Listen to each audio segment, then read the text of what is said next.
Alright, so next we have the three-way hardcore match for the ECW Championship. Christian defending against Jack Swagger and Tommy Dreamer. I picked this one really wrong. I called a Christian win. I thought they were going to play out, like Callum said, I thought they were going to play out the whole Christian can't beat Swagger angle and have Christian actually pin Swagger so that Tommy Dreamer didn't look weak but still had to leave because he's fucking useless. But no, Dreamer, sporting a really bad pair of like wrestling tights or something. They were like silver, they were awful. I mean, he looked like a fool. Dreamer wins the ECW title. Dreamer hits Swagger with the DDT and wins. Now, Dreamer did look a little less horrendous than usual in this match. But that is saying nothing. Like, what the fuck is Tommy Dreamer doing with a major title? What the fuck?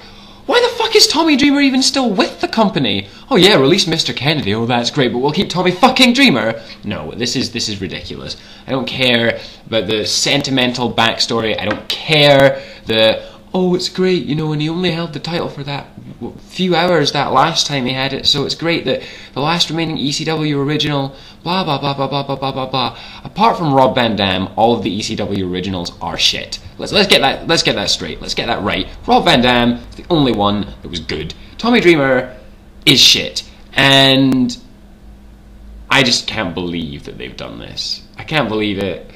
I hope he's not champion for long because it's an embarrassment. It really is an embarrassment. Swagger, though, again, impressed me. Swagger's grappling offense is incredible. His array of wrestling maneuvers is just fantastic. I think Swagger's going a very, very, very long way. But apparently, Christian can't beat Swagger. Apparently. I'm not going to lie. In my notes, I've written, not enough distance off the top rope trash can spot. So apparently, I don't remember this spot. But there's a spot with a trash can off the top rope that I thought there was not enough distance on. If anyone wants to explain to me what that means, or whether or not I'm right, great. Next we went backstage, and we had a very, very strange segment with Chavo and Vicky. I think Chavo was wearing like a pig nose or something. It was all very, very odd. Very, very odd indeed. And just highlighted that Vicky Guerrero can't act or deliver promo, although, because I'm not going to review Raw this week, Callum will, I just want to make the point that Vicky Guerrero's promo on Raw the following evening was fantastic, much, much better than usual. I thought she was great. I'm glad she's fucking off, but I thought she was great. What wasn't great was the following match, which took up 11 minutes, which, as Callum pointed out to me at the time, were very much needed for the first three matches. This was the Hog Pen match, representing women's wrestling from Raw, but with a middle-aged woman and a drag queen, essentially. Santina Marella defeats Vicky Guerrero, despite Vicky Guerrero making it a handicap match with her and Chavo against Santina. Santina still wins. That's how shit Chavo is. This was one of the worst things I've ever seen. This was absolutely useless. This was a total insult to every wrestling fan. A total mess. I was sitting and I was embarrassed to be watching it. Nothing really happened. I mean, literally nothing really happened. I mean, there wasn't really much of anything going on. There was some throwing of slot buckets over people, but nothing really happened. And Vicky didn't even end up in with the pigs, so I don't see what the point was. This whole build-up about her being a pig. She's ended up covered in a lot of mud. So Santina wins, so that angle's going to continue. I bet Wrestling Observer gives the Santina Marella gimmick the worst gimmick of the year. I bet they do. I quite like it. Then Vicky and Chavo head backstage, and Gold Dust appears with Hornswoggle and uses his stammer basically to tell her that she smells like shit. But then he reveals that he actually means shiitake mushrooms. Hilarious! The height of entertainment! And then Edge appears, and they make clear that they're splitting Edge and Vicky up, which obviously is a precursor to Vicky leaving the company. So that gimmick is over. Next we had the match for the WWE Championship, which for some reason wasn't Raw's main event. Again. What? Why is this not the last Raw match on the card? Why the fuck? What's wrong with these people? I don't know, these bookers. Not feeling it. This was a cage match. Again, like the match they had last month, wasn't actually as bad as I might have expected because it was short. If you keep it short with Batista, it can at least be bearable. This certainly wasn't the worst match on the card. I enjoyed Orton's strategy of immediately run away. That was quite good. Orton's so cowardly and everything. I quite like it. The build up to this match was horrible. I didn't care about the feud. I can't stand Batista, so I really didn't want him to win, and I didn't think he would win. But he did. Really easily, pretty much. Won with the Batista bomb. I really am. I think I'm going to disown Raw, because this is just awful.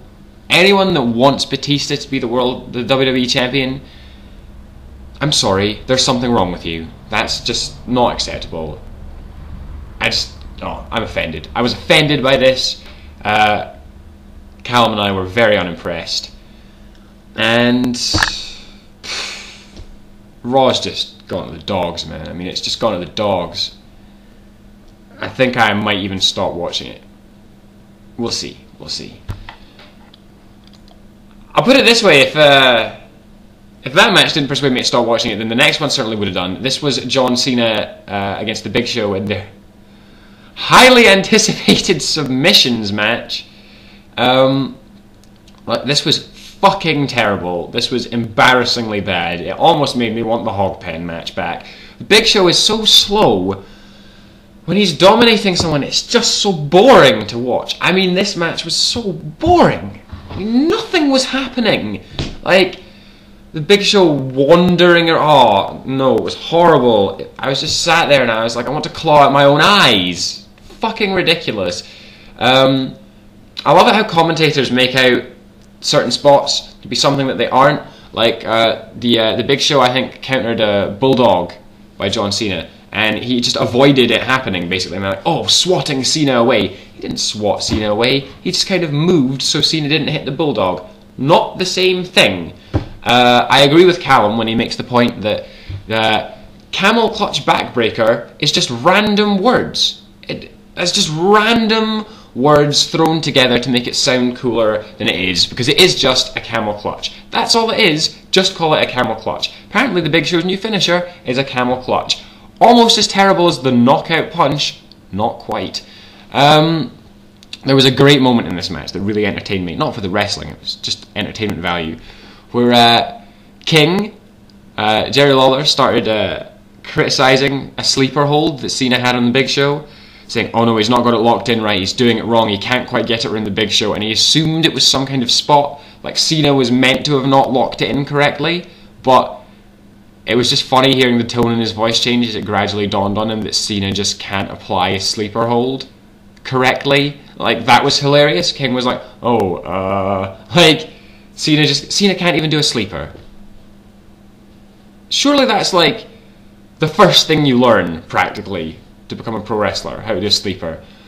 God. This match was a submissions match, and it had everything you could possibly want in a submissions match. It had a bear hug, an abdominal stretch, a sleeper, a full Nelson. What more could you want? Oh, just no. No, no, no, no, no, no, no, no, no! Bad Raw! Bad! I just fucking hated this match. And Cena, we all knew Cena was going to lock in the STF and win the match. We all knew that was going to happen. Not surprising.